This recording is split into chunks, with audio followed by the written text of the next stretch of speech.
All right, let's dive into a corner of the financial world that's famous for making people rich overnight, but is also littered with traps. We're going to unpack the very real, very serious perils of buying options. I mean, just think about that for a second. What if you could do that? Turn $100 into $1,000, just like that. This is the question, the dream that pulls so many people into the world of options trading. It's that allure of just explosive returns. And yeah, that really is the promise. But you know what they say? If something sounds too good to be true, it probably is. The reality is often a whole lot different. So let's get real and look at the hard numbers. And the very first number we need to talk about is a big one. It's kind of shocking, actually. We're talking about an 80% failure rate. Yeah, 80%. Just let that sink in for a moment. It's a massive number, right? It represents the vast, vast majority of cases. But what does it actually mean when you're the one buying the option? Well, here it is in black and white. A staggering 75 to 80% of all options expire completely worthless. That means the money you paid for them, what's called the premium, it's just gone. Poof, a 100% loss. So the natural question is, why? How can the failure rate be that high? Well, it's because when you buy an option, you're not just making a simple bet. You're basically declaring war on two incredibly powerful opponents, time and chance. So let's break down exactly why the odds are so heavily stacked against you, the buyer.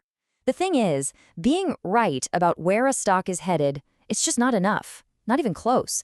You have to be right in a bunch of different ways all at the exact same time. For you, the option buyer, to actually make a profit, three things have to happen.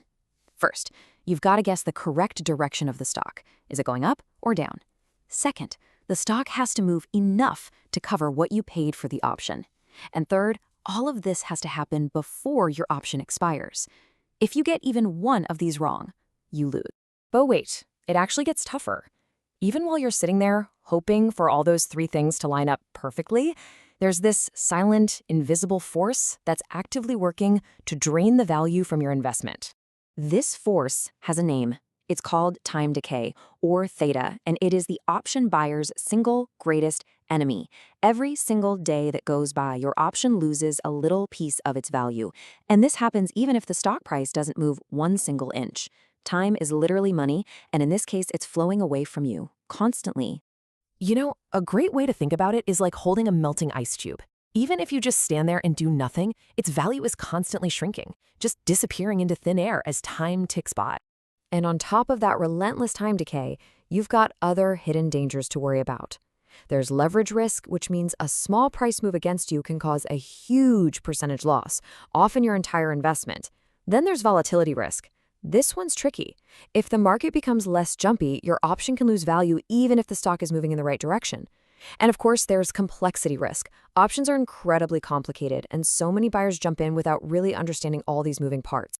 So this brings us to our final and, honestly, our most crucial takeaway. This is the warning every single investor needs to hear before they even think about buying their first option. Here's the bottom line, plain and simple. When you buy an option, you are making a bet where the odds are fundamentally stacked against you, right from the very start. And because of those odds, the most important rule of all is this. Please, only trade options with money you can afford to lose completely. The risk of a 100% loss isn't just a possibility. For most people, it's the reality. And that really leaves us with one final thought. Knowing that up to 80% of options expire worthless. Knowing that time is your constant enemy. Knowing that you have to be right on the direction, the size of the move, and the timing.